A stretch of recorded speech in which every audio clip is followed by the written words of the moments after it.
Hello everyone. बच्चों आज start करते हैं अपना नेक्स्ट टॉपिक, क्योंकि हमने इससे पहले गवर्नमेंट बजट हम कर रहे हैं। तो गवर्नमेंट बजट क्या होता है, गवर्नमेंट के ऑब्जेक्टिव्स क्या होते हैं, गवर्नमेंट बजट कितने टाइप का होता है, वो सब हमने क्लियर कर लिया इससे पहले। ठीक है, आज हम पढ़ेंगे बजट कितने टाइप्स के होते हैं। ठीक है, बजट टाइप्स मीन्स कि बेसिकली आपको बजट टाइप देखना है, 3 टाइप्स का होगा: balance budget, surplus budget and deficit budget. अब ये क्या होता है सर, ये कैसे पता चलेगा कि बजट इज़ बैलेंस्ड और सरप्लस और डेफिसिट? ये पता चलेगा हमें difference between the receipts and expenditure. हमने इससे पहले पढ़ा ना रिसीट्स एंड एक्सपेंडिचर, तो उन दोनों के डिफरेंस को ही हम क्या बोलते हैं, डिपेंडिंग कि क्या आता है आपका आंसर डेफिसिट, तो वो डेफिसिट है, सरप्लस है या बैलेंस्ड है। इफ़ जो एस्टिमेटेड रिसीट्स हैं, एज यू नो हम सब कुछ एस्टिमेटेड पढ़ रहे हैं, तो estimated receipts are equal to estimated expenditure, that means it's आपका balance budget. If receipts estimated are more than estimated expenditure, that means it's surplus. ठीक है, if estimated receipts are less than estimated expenditure, that means your budget is in deficit, यानी आपके पास कैसा कम हो गया है। ठीक है, गवर्नमेंट खर्च ज़्यादा कर रही है और मिल गवर्नमेंट को कम रहा है, कलेक्शन रेवेन्यू कम हो रहा है, खर्चा ज़्यादा हो रहा है। So we are on budget deficit. अब हम पढ़ेंगे बजट डेफिसिट भी आपके 3 टाइप का होता है। ठीक है, वो डिटेल पढ़ते हैं। ओके, तो बजट जो डेफिसिट है हमारा बच्चों, वो 3 टाइप का होगा। अगर हमारी गवर्नमेंट जो है वो खर्चे ज़्यादा कर रही है, रिसीट्स कम है उसके बाद, दैट मीन्स हमारा डेफिसिट है बजट के अंदर। और तो ये डेफिसिट हमारा 3 टाइप का हो सकता है: revenue deficit, fiscal deficit and primary deficit. First is revenue deficit. Revenue deficit है, इसको मैं ऐसे पहले बताती हूँ आपको। अगर हमारे रेवेन्यू वाले खर्चे, क्योंकि हमने रेवेन्यू रिसीट्स, रेवेन्यू एक्सपेंडिचर दोनों पढ़े हैं इससे पहले, अगर रेवेन्यू वाले खर्चे आर मोर देन रेवेन्यू वाली इनकम या revenue, that means it's revenue deficit. So we can say revenue expenditure minus revenue deficit receipts अगर हम करेंगे, you will get revenue deficit. मतलब सिर्फ रेवेन्यू वाले खर्चे और इनकम को माइनस कर दो, you will get revenue deficit. पहली बात। सेकेंड, ये हमें क्या बताता है? ये बताता है कि government own revenues are insufficient to meet expenditure on day to day basis. It shows कि गवर्नमेंट जो, क्योंकि हमारे रेवेन्यू का मतलब क्या होता है, डे टू डे रिकरिंग, तो इट शोज़ कि गवर्नमेंट अपने रेगुलर वाले जो खर्चे हैं उनको रेगुलर इनकम से पूरा नहीं कर पा रही है। It shows this. Third, it implies government is डिससेविंग।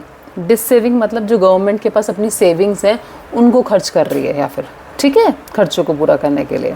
And next, government will make up deficit from capital receipt और बोरोइंग। इसका मतलब गवर्नमेंट का आपका खर्चा अपने रेवेन्यू रिसीट से नहीं पूरा हो रहा, तो वो कैपिटल रिसीट्स जो हैं वहाँ से पूरा करेगी। और कैपिटल रिसीट्स क्या होती हैं हमारी? तो कैपिटल रिसीट्स हमारी बोरोइंग्स आती हैं, ठीक है, उसके अंदर, या फिर डिसइन्वेस्टमेंट आता है। तो इन जगहों से अपना क्या करेगी, पूरा करेगी पैसे को। क्लियर? तो दीज आर द इम्प्लीकेशंस, और ये आपको आई थिंक क्लियर हो गया है। ठीक है, ओके। अब हम measures to reduce revenue deficit. Revenue deficit जो है उसे कैसे रिड्यूस किया जा सकता है, कैसे कम किया जा सकता है? तो ये बोलते हैं उसके लिए सिंपल सा तरीका है, या तो आप अपने खर्चे जो हैं उनको रिड्यूस कर दो, रिड्यूस योर एक्सपेंडिचर्स, या अपनी इनकम बढ़ा दो, इंक्रीज योर रेवेन्यू। तो आप इसको अपने एक्सपेंडिचर्स को पूरा कर सकते हैं। इम्प्लीकेशंस हमें समझ में आ गई थी। इम्प्लीकेशंस की इसके लिए गवर्नमेंट को बोरो करना पड़ता है। बोरो करेगी तो क्या होगा, बर्डन किस पे होगा, फ्यूचर वाले जो जनरेशन है उनके ऊपर बर्डन पड़ेगा, बिकॉज इंटरेस्ट ज़्यादा पे करना पड़ता है। तो this was your revenue deficit. अब हम पढ़ते हैं फिस्कल डेफिसिट। फिस्कल डेफिसिट क्या होता है बच्चों, बहुत ध्यान से सुनना। बिकॉज सबसे सिंपल था रेवेन्यू डेफिसिट, अभी थोड़ा सा टिपिकल लग सकता है आपको, but just open your ears and ध्यान से सुने आप। It refers to excess of total expenditure over total receipt.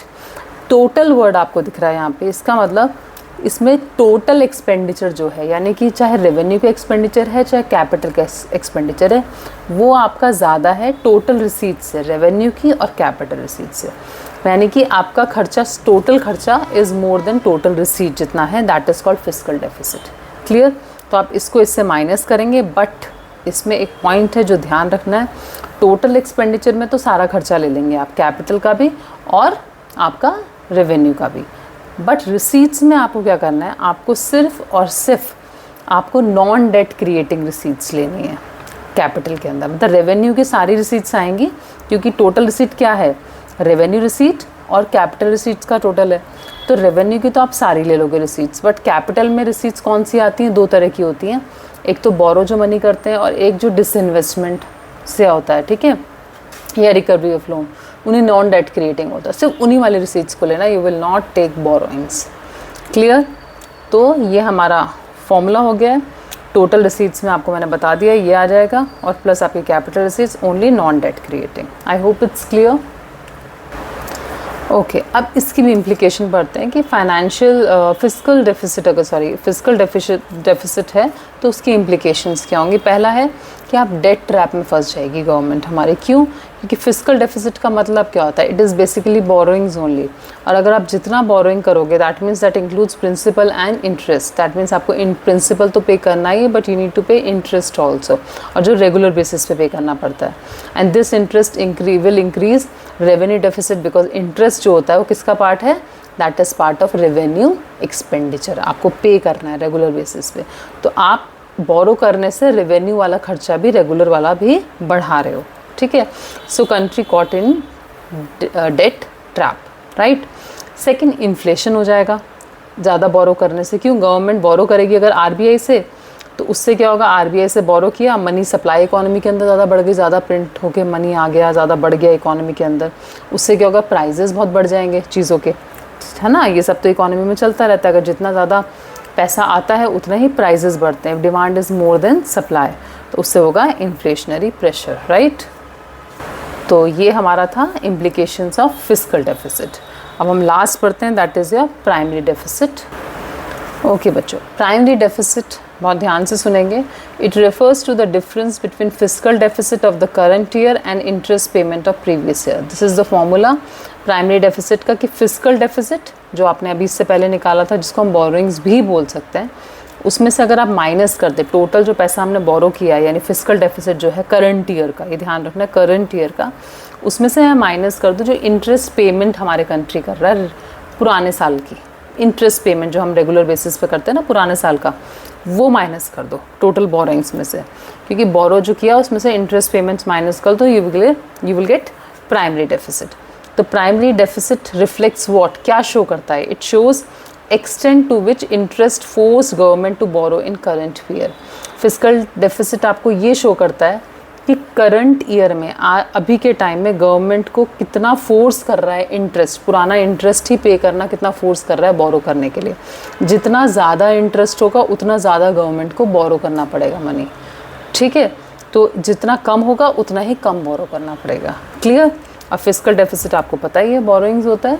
अब अगर आप ये एग्जाम्पल अगर देखते हैं तो आपको पूरा का पूरा अच्छे से क्लियर होगा, क्योंकि हम जो बात कर रहे हैं कि इंटरेस्ट जो है वो ही फोर्स करता है मोस्टली गवर्नमेंट को बोरो करने के लिए, ठीक है। अब 3 एग्जाम्पल लेके देखो। मान लो हमारा फिस्कल डेफिसिट जो गवर्नमेंट ने बोरो किया दैट इज़ 100 रुपीज़, ठीक है, और पुराना जो इंटरेस्ट जो मनी हमारा है जो देना है गवर्नमेंट को दैट इज़ 75। यानी कि गवर्नमेंट ने 100 बोरो जो किया उसमें 75 तो पुराने इंटरेस्ट को पे करने के लिए था, 25 जो है वो अभी करेंटली का रीपेमेंट है, दैट बाकी अमाउंट पे करने के लिए, दैट इज़ प्राइमरी डेफिसिट। अगर ये मेरा फिस्कल डेफिसिट 100 ही है, 100 ही मैं बोरो कर रही हूँ, बट इंटरेस्ट मेरा 95 है, मतलब पुरानी पेमेंट कितनी है 95 करनी है। दैट मीन्स सिर्फ 5 जो है वो 100 में से 95 पुरानी पेमेंट्स के लिए गवर्नमेंट को बोरो करना पड़ा, 5 जो है वो बाकी पेमेंट के लिए, करंट के लिए, ठीक है। सेम अगर आपका FD is 100 only, fiscal deficit is 100 only, और इंटरेस्ट पेमेंट करी 100, दैट मीन इट शोज़ कि गवर्नमेंट ने जो 100 बोरो किया था that was only for interest and there is no primary deficit. Because primary deficit हमें बताता है कि गवर्नमेंट ने जो फिस्कल डेफिसिट है किस चीज़ के लिए बोरो किया, तो जितना ज़्यादा इंटरेस्ट उतना ज़्यादा गवर्नमेंट को बोरो करना पड़ेगा। Clear? So government borrowed only for meeting interest payments for last year, इस वाले एग्जाम्पल में। क्लियर? तो I hope it's clear to you, और मैंने अपनी तरफ से बहुत अच्छे से समझाया है। स्टिल इफ़ यू फील कि you are not understanding the topics, तो please let me know in comment box. I will definitely make videos on those topics. और अगर आपको लगता है आपके हाफ ईयरली एग्ज़ाम्स के लिए भी कोई ऐसे चैप्टर्स हैं जिसको मैं पढ़ाऊँ, तो please let me no. Thank you so much.